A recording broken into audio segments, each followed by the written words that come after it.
Assalamualaikum warahmatullahi wabarakatuh. Perkenalkan, nama saya Atina Karonisa SSI MSI. Saya adalah salah satu dosen program studi produksi tekstil Akademi Komunitas Darussalam Blok Agung Banyuwangi. Akademi Komunitas Darussalam Blok Agung Banyuwangi merupakan salah satu kampus vokasi swasta di bawah naungan Pondok Pesantren Darussalam Blok Agung Banyuwangi. Saat ini saya sedang melaksanakan proses sertifikasi dosen Kemendikti Saintek tahun 2026 gelombang pertama, dan saya akan melakukan penyusunan dokumen pernyataan diri dosen unjuk kerja Tridharma Perguruan Tinggi aspek bidang pendidikan dan pengajaran. Pada kesempatan pagi ini saya akan memaparkan mata kuliah yang saya ampu, yaitu Kimia Terapan Tekstil dengan bobot 2 SKS dengan kode mata kuliah PTT MKK 02. Mata kuliah ini merupakan salah satu mata kuliah yang berada pada semester 1 program studi produksi tekstil Akademi Komunitas Darussalam Blok Agung Banyuwangi. Deskripsi umum mata kuliah ini dirancang secara komprehensif untuk membekali mahasiswa dengan kompetensi yang mendalam mengenai zat warna sintetik, mulai dari sejarah, fungsi, klasifikasi secara komersial, hingga parameter kinetika proses pencelupannya. Selain itu, zat warna sintesis mata kuliah ini mengkomunikasikan konsep prinsip chemistry product atau green product melalui eksplorasi zat warna alami dan tumbuhan, kemudian teknik pengambilan pigmen warna pada tumbuhan. Kemudian juga sebagai pelengkap kompetisi praktis dari mahasiswa, yaitu nantinya diajarkan untuk melakukan pengujian berbagai macam mutu ketahanan luntur kain, kemudian ketahanan luntur warna, gosokan, pencahayaan, dan analisis instrumentasi yang lainnya yang mengacu pada grayscale dan staining scale. Mata kuliah ini memiliki 5 capaian pembelajaran mata kuliah. Yang pertama yaitu mampu menjelaskan aspek historis, definisi, serta mengidentifikasi jenis gugus fungsi dan pengelompokan zat warna sintetik berdasarkan karakteristik pencelupannya. Yang kedua yaitu mampu menganalisis parameter fisika kimia yang mempengaruhi teknik pencelupan serat serta membedakan tahapan migrasi, absorpsi, difusi, dan fiksasi warna. Yang ketiga yaitu mampu mengkorelasikan konsep tekstil yang ramah lingkungan green product dengan identifikasi botani bagian tanaman potensial tumbuhan dan metodologi ekstraksi pigmen alami. Yang keempat yaitu mampu menelaah karakteristik struktur senyawa kimia metabolit sekunder seperti tanin, karotenoid, klorofil, dan menguasai prinsip dasar aplikasi teknik ekoprint. Yang kelima yaitu mampu merencanakan skema pengujian instrumentasi penentu ketahanan luntur kain dan mengkomunikasikan hasil proyek akhir rekayasa warna secara ilmiah. Kelima, CPMK tersebut akan dijabarkan menjadi 13 sub CPMK yang disusun dalam 16 kali pertemuan, 14 kali tatap muka di kelas, 1 kali ujian tengah semester, dan 1 kali ujian akhir semester yang berkaitan untuk mencapai tujuan pembelajaran yang diharapkan. Bahan kajian dari mata kuliah Kimia Terapan Tekstil terdiri dari pengantar ilmu kimia tekstil, zat warna sintesis dan penggolongannya, kemudian gugus fungsi pada zat warna sintesis, parameter pencelupan zat warna tekstil, konsep fenomena fisika kimia, kemudian green product dan karakteristik fundamental zat warna alam, keanekaragaman hayati dengan potensi sumber pigmen warna alami tekstil, ekstraksi zat warna, mekanisme fiksasi, kemudian instrumentasi pengujian mutu ketahanan luntur kain perwarnaan. Sistem pembelajaran yaitu ceramah yang dikolaborasikan dengan sistem pembelajaran berbasis teknologi e-learning ataupun blended learning. Sepanjang semester dilakukan pembelajaran luring karena mahasiswa kami kebanyakan adalah santri yang bermukim di naungan pesantren. Untuk pembelajaran daring dilakukan hanya saat pengumpulan tugas dengan menggunakan Google Form, Google Meet maupun Zoom. Pustaka yang digunakan yaitu 10 pustaka utama yang diambil dari literatur, kemudian buku, jurnal yang terkait dan terbaru dengan kimia terapan tekstil. Kemudian juga 1 pustaka pendukung. Metode pembelajaran yaitu menggunakan active learning, yaitu pembelajaran yang berpusat kepada mahasiswa agar mendorong mahasiswa untuk mampu berpikir kritis di dalam kelas, sehingga melalui interaksi yang intens antara mahasiswa dan dosen mampu mengetahui bagian mana dari mata kuliah yang belum dipahami dengan baik. Kemudian juga menggunakan case by method, diskusi interaktif, project based learning, dan seminar tugas proyek akhir. Evaluasi pembelajaran terdiri dari 4 bagian, yaitu ujian tengah semester, ujian akhir semester, analisis kasus dan diskusi proyek, kemudian yang terakhir yaitu portofolio tugas proyek. Dari hal tersebut maka diberikan bobot penilaian yang terdiri dari keaktifan dan kehadiran mahasiswa sebanyak 10%, tugas analisis kasus dan diskusi sebanyak 15%, hasil portofolio tugas proyek teoritis yang diakumulasikan dari beberapa pertemuan mulai pekan keempat sampai pekan ke-15 sebanyak 35%, kemudian ujian tengah semester 20%, yang terakhir yaitu ujian akhir semester 20%. Total persentase kesemuanya yaitu 100%. Demikian penjabaran dari mata kuliah kimia terapan tekstil. Berikut adalah video pembelajaran bersama mahasiswa di dalam kelas. Silakan disaksikan. Terima kasih. Assalamualaikum warahmatullahi wabarakatuh. Waalaikumsalam warahmatullahi wabarakatuh. Selamat pagi. Berjumpa lagi dengan saya ya, Ibu Atina. Hari ini saya akan menjelaskan materi kimia terapan tekstil pertemuan ke-10. Sebelum membahas ini ya, mari kita flashback materi-materi yang kemarin. Sehat semua kan ini ya? Sehat. Oke. Semangat? Semangat. Ya. Jadi minggu lalu kita membahas tentang apa?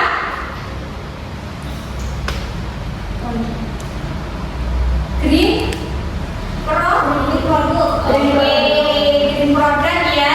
Jadi kalau saya kasih pertanyaan coba ya, dalam konteks pewarnaan kimia, green product itu berarti pewarna yang seperti apa? Ada yang mau jawab? Saya belum. Oh ya, ulang. Itu pewarna yang tidak toksik, biodegradable, berasal dari sumber terbarukan dan dihasilkan melalui proses yang ramah lingkungan. Oke, benar ya. Jadi tidak toksik, tidak berbahaya. Biodegradable artinya bisa didaur ulang ya. Kemudian yang kedua, prinsip green chemistry itu seperti apa? Oh, Nabila. Prinsip yang mendorong minimasi penggunaan bahan kimia berbahaya dan pencegahan limbah reaksi kimia. Oke. Pertanyaan terakhir sebelum masuk ke pertemuan ini ya. Jadi sektor apa saja yang bisa diaplikasikan untuk green product ini? Kira-kira apa saja? Oh, Mbak Estu. Ada industri tekstil, makanan, kerajinan, farmasi, dan kosmetik. Oke ya. Jadi itu ternyata masih sama ingat ya. Nah, sekarang kita masuk ke pertemuan ke-10 ini, pemetaan jenis tumbuhan dan identifikasi bagian anatomi penghasil zat warna alami. Nah, capaian pembelajarannya yaitu nantinya kalian mampu mengkorelasikan ya teknik yang ramah lingkungan green product dengan identifikasi botani. Ketercapaiannya nanti seperti apa? Nah itu, jadi bisa memetakan jenis tumbuhan apa saja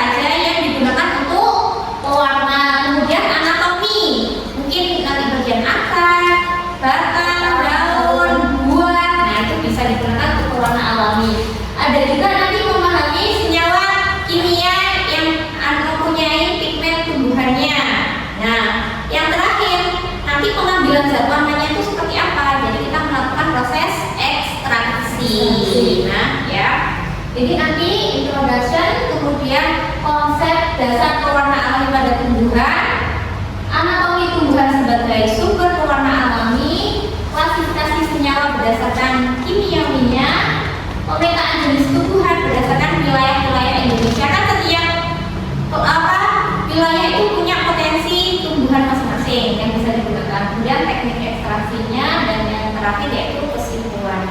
Yang pertama nih, penggunaan pewarna alami ya.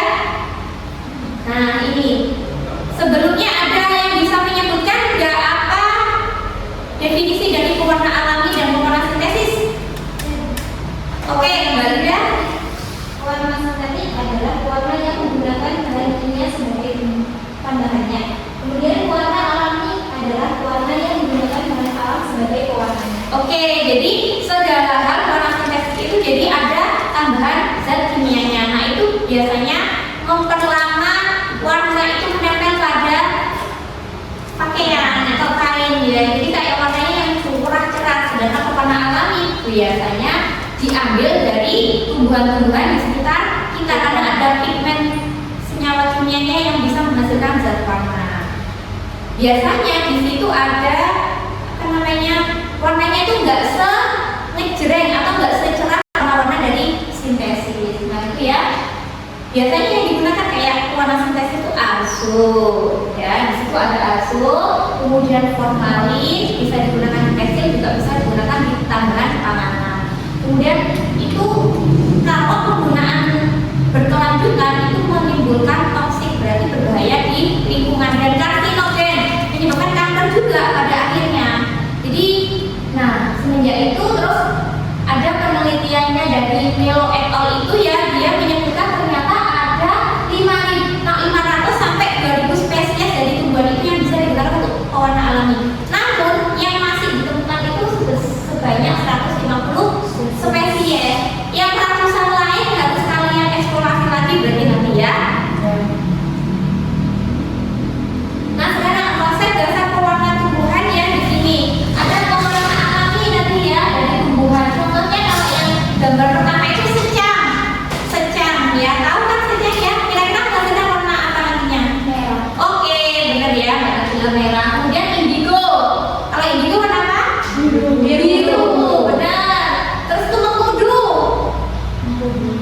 Coklat. Coklat, kuning-kuningan. Yang terakhir yaitu kunyit. Tahu semua kan kunyit? Kuning ke oren-orennya ya. Nah ini tapi keunggulan pewarna alami dibandingkan sintetik itu ya. Ini bisa dilihat ya. Ini kalau pewarna alami dia mudah terdegradasi ya kan? Kalau kalian tanam akar daun itu aja langsung besoknya mungkin sudah mulai terurai ya. Tapi kalau pewarna sintetik susah ya. Kemudian ini tidak karsinogen, jadi tidak menyebabkan kanker ya. Nah ini sumber terbarukan, jadi kita bisa mengambil dari sumber-sumber yang ada di lingkungan. Juga akan bermanfaat, juga nggak menimbulkan dampak yang terlalu mencolok pada kesehatan. Cuma variasinya dia warnanya itu apa? Nggak banyak sebanyak yang sintetis dan punya masih muda. Nah ini anatomi yang bisa digunakan ya. Yang pertama daun. Contohnya yang paling sepele yaitu daun apa yang ada di sekitar kalian, kira-kira apa? Daun yang bisa digunakan pewarna alami yang daun jarak, kemudian jati ya. Nah itu daun sapan, jambu. Oh, ternyata banyak ya yang bisa digunakan. Nah ini ternyata pewarna alami yang berasal dari daun itu menurut penelitian Sultan dia menyumbang 28% dari pewarnaan alami. Berarti 72%-nya berasal dari yang lainnya. Mungkin akar atau apa. Nah ini kulit batang dan kulit akar. Nah, kenapa ini kalau menurut Taiwansa ini ya dia yang paling sering digunakan juga. Mungkin tapi dia tidak merepresentasikan berapa presentasinya kayak yang tadi daun ya. Kalau di sini kita bisa ini 593 laporan menggunakan kulit akar, berarti lumayan banyak ya penelitian yang menggunakan kulit batang dan kulit akar ini. Nah ini sekarang akar. Nah akar tumbuhan mengandung konsentrasi pigmen yang tinggi karena dia senyawa metabolit sekunder itu menumpuknya di akar ya. Itu penggunaan akar sebagai pewarna alami telah banyak didokumentasikan dalam praktek tradisional. Cuma nanti selanjutnya saya akan menambahkan literatur yang menunjukkan bahwa akar juga banyak yang dilakukan. Nah ini buah di masyarakat NTT itu ternyata pewarnaannya kebanyakan berasal buah. Contohnya kayak apa kalau buah? Tadi disebutkan di awal tadi apa? Buah mengkudu. Ada buah delima. Tahu kan buah delima? Yang itu, nah itu ternyata juga bisa digunakan sebagai pewarna. Apalagi yang khas Banyuwangi, yang buahnya ngejreng, yang berwarna pink.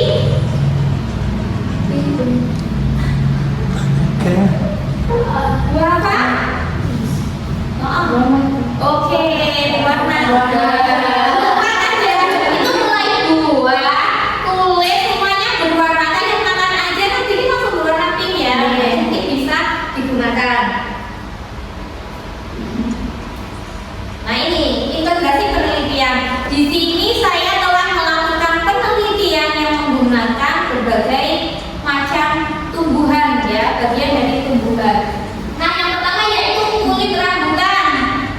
Ini, jadi saya menggunakan mordan tawas untuk pewarnaan batik jemputan ya. Jadi mordan tawas ini saya gunakan untuk fiksasinya dan teknik pemordanannya pada menggunakan ekstraksi kulit rambutan. Ternyata dari hasil penelitian di situ yang paling bagus dan menghasilkan warna yang stabil itu metamordating ini ya. Ini metamordating dengan uji ketahanan apa setelah diuji ketahanan deterjen 1% dan uji grayscale maupun paintshell. Masih bisa ya ini kulit rambutan. Karena kan di Banyuwangi juga banyak yang musimnya rambutan itu waktu bulan Januari itu, makanya saya mencoba untuk menggunakan limbah kulit rambutan yang tidak digunakan. Biasanya kan kalian apakan untuk kulitnya? Dibuang kan ya? Nah ini bisa dimanfaatkan ternyata untuk pewarnaan kain. Yang kedua yaitu ini pisang kepok ya, pelepahnya. Ya kan yang kalian makan kan tiap hari kan pisangnya. Padahal pelepahnya itu ternyata bisa digunakan untuk pewarnaan. Kira-kira menghasilkan warna apa? Oke, coklat tersebut karena tadi sama kayak rambutan ya, mungkin adanya kandungan tanin, flavonoid, nah seperti itu. Di situ juga saya menggunakan berbagai mordan. Kalau ini tadi kan dia menggunakan satu mordan tawas. Kalau ini mordannya dia berbeda. Nah, jadi ada kunjung, kapur, kemudian sama tawas. Dia yang paling bagus itu pada premordan dengan ketiga mordan itu. Jadi kan teknik pemordanan itu ada 3 ya. Jadi premordan, kemudian meta dan post. Kalau premordan, mordannya itu dilelehin dulu baru kainnya. Di situ baru dicelupin ke pewarnaannya. Kalau meta, mordan dan pewarnaan lakukan ekstraksinya itu kainnya dicemplungin bersamaan. Kalau post berarti diwarnai dulu baru nanti dimordan ya. Nah itu yang paling bagus yang menghasilkan warna yaitu pada saat pre-mordan sebelum. Jadi ketika itu ya menggunakan pelepah pisang. Terus yang terakhir yaitu dia menggunakan kulit kayu tinggi ya. Kulitnya kalau tadi ini juga kulit, yang ini pelepahnya bagian dari tubuhnya pohon. Terus kalau yang ini juga kulit kayu tinggi. Kulit kayu tinggi itu saya juga pakai teknik pemordanan kayak tadi pre, kemudian meta dan post. Ternyata yang paling bagus yang mana? Yang mana? Meta. Jadi ketiga ini dengan menggunakan bahan limbah yang berbeda, hasilnya juga berbeda. Ini yang paling bagus pakai meta, ini yang paling bagus pakai premordan, ini juga pakai meta. Ya. Dari sini apa? Ternyata pemanfaatan limbah ya dari bagian tumbuhan itu seperti kulit rambutan tadi itu bisa digunakan sebagai zat warna potensial ya. Makanya nanti kalian coba eksplorasi lagi tumbuhan-tumbuhan yang ada di sekitar kalian, siapa tahu nanti bisa digunakan sebagai pewarna. Nah ini sekarang berdasarkan kimianya. Nah kenapa sih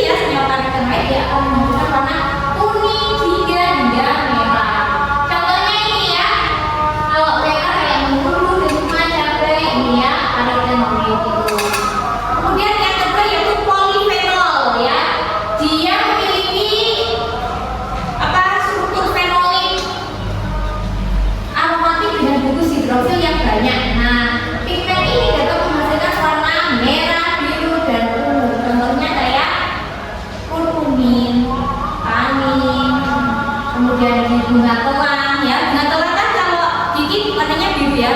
Kalau lebih banyak dia warna ke apa? Ungu warna. Yang ketiga klorofil, tahu kan di tumbuhan ya. Nah itu tuh dia bisa menghasilkan warna hijau. Pasti kayak tumbuhan hijau-hijauan ya, kayak ganggang. Nah ini pemetaan jenis tumbuhan berdasarkan wilayah Indonesianya. Ternyata di Indonesia yang dengan ragam keanekaragaman hayati ini juga bisa berpotensi masing-masing provinsi ternyata berbeda-beda. Nah ini kalau di Sumatera ya kebanyakan itu daun ketapang. Nah itu ada di Sumatera apa Sumatera Utara dia ini di Samosir dia ada 16 spesies tumbuhan pewarna. Nanti coba dicari lebih lanjut ya 16 tumbuhan itu seperti apa.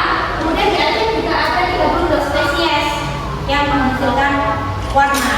Kalau di Jawa, nah ini kira-kira yang kalian familiar ini yang mana nih kalau yang di Jawa? Mengkudu. Oh yang mengkudu, terus apa lagi? Secang ya, terus jati. Ini padahal ini juga banyak ini di daerah Banyuwangi. Ini yang ini apa nih? Zaman kecil saya ya kalau main-main ini biasanya oh ya ada nanya ini daerah kemudian Jolawe.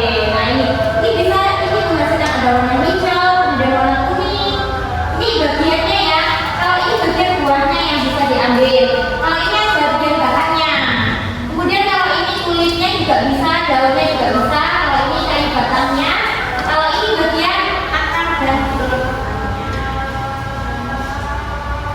Dan itu ada juga di Kalimantan dan Nusa Tenggara. Nah, untuk di Banyuwangi sendiri, ternyata juga ada kita kan penghasil wilayah perkebunan yang sangat besar ya. Nah, kopi itu juga ampasnya yang bisa kita ambil untuk dijadikan pewarna. Ada juga itu kulit buah nangka tadi sudah disebutkan ya. Kemudian apa lagi itu? Selain juga itu bisa dia bentuknya. Nah, ini limbah kulit rambutan yang tadi kan coklat sama ya. Berarti sama dengan pengertian yang saya kasih warnanya maksudnya.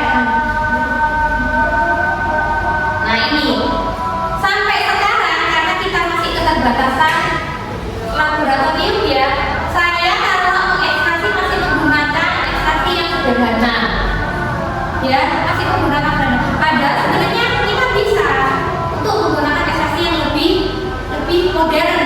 Nah, kalau ekstraksi sederhana seperti apa? Nah ini yang biasanya kita lakukan ya kan? Benar ya? Ini yang biasanya kita lakukan. Bisa juga dengan fermentasi direndam dulu atau bisa ditumbuk ya kan? Nah itu kalau jadi ada daun-daun yang memang harus dilakukan penumbukan untuk memunculkan warnanya. Nah sedangkan kalau ekstraksi yang secara modern itu seperti ekstraksi dengan batok ultrasonik. Nah itu ya, itu udah dia ramuan sendiri. Nah ada juga dengan kita masukkan ke mikrowave. Kita punya mikrowave punya Bu, tapi bisa nggak digunakan untuk ekstraksi? Tergantung dia mikrowave-nya seperti apa. Nah ada juga dengan ekstraksi menggunakan pelarut yang bertahan. Nah itu juga efisiensi. Semoga nantinya semakin kita bertumbuh juga Prodi bisa menyediakan ekstraksi ini sehingga kita bisa langsung namanya praktek ya. Nah ini kesimpulannya dari itu ternyata tumbuhan merupakan sumber pewarna alami ya, karena berkelanjutan ada di alam. Bagian yang bisa diambil tadi apa? Daun, kulit, akar, buah ya. Itu ada juga penyusun senyawa pigmen kimianya kayak karotenoid, polifenol, klorofil dan yang biasanya itu punya ada hayatinya yang sangat tinggi yang bisa digunakan. Ada juga teknologi modern dan teknologi konvensional. Nah ini ya absen dan ini ada studi kasus untuk dijadikan kalian pembelajaran. Setelah ini seperti ini kita punya masalah ini industri batik yang ternyata batik menggunakan jolawenya itu dan kayu tekernya habis. Sedangkan kalian harus cepat-cepat untuk membuat batik itu. Gimana caranya? Apa yang kalian main?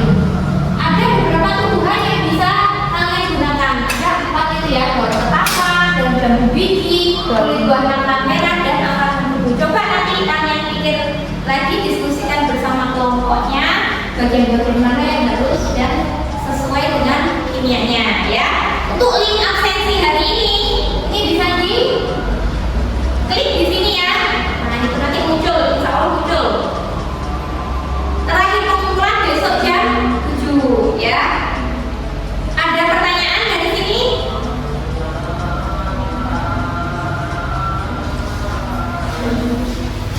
Ada pertanyaan? Oke. Sebenarnya bagaimana cara kita itu menentukan berapa bahan tersebut bisa digunakan untuk pewarna alami tekstil? Oke ya, pertanyaan yang bagus